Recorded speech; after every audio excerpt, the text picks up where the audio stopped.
Hello， 欢迎来到勾勾公好发，我是一杰，我是敏华。一杰，你这双靴子真的是超美的啦！其实啊，这个黑尾靴子啊，就是我秋冬必备的款式，因为它真的很好穿搭，不仅是保暖呢，而且很实穿。你说的黑尾就是靴子了，没错。而且我也觉得啊，黑尾真的是一定要买哦，因为它不论是搭短裤啦，还是洋装，真的是超搭的。而且啊，你看这1、2年呢，韩国很流行短靴哦，韩国就是很贵，很贵就是韩国的意思。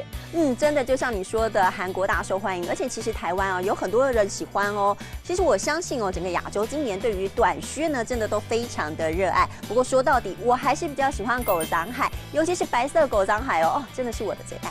我看得出来，狗掌海我也爱，但是我更爱黑尾。那么如果我们要说靴子是秋冬流行的鞋款，这句话应该要说的是黑尾係秋冬適合嘅款式。黑尾係秋冬適合嘅款式。今天勾勾公好发就带大家走到流行线上。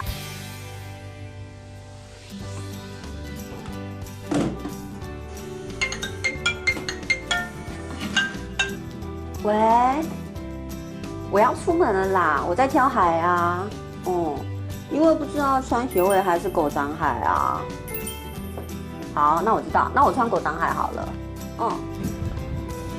小佩，我好了，我们可以去逛街了。我以为你会穿那双红色的狗掌海耶。我觉得这一双狗掌海比较好搭，因为待会想去买一件韩国流行的紫色洋装啊，所以这一双刚刚好。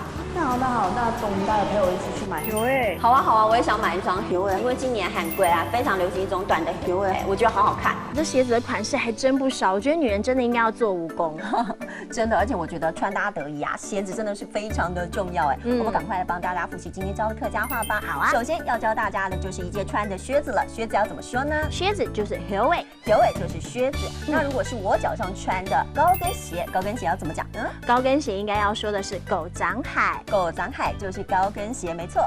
其实啊，观察韩国的话呢，今年特别流行的是短靴哦。那么韩国啊就叫做韩贵，韩贵就是韩国的意思。如果我们要教给大家呢，靴子是秋冬流行的鞋款，这句话应该要说的是黑尾係秋冬適合嘅款式，黑尾係秋冬適合嘅款式。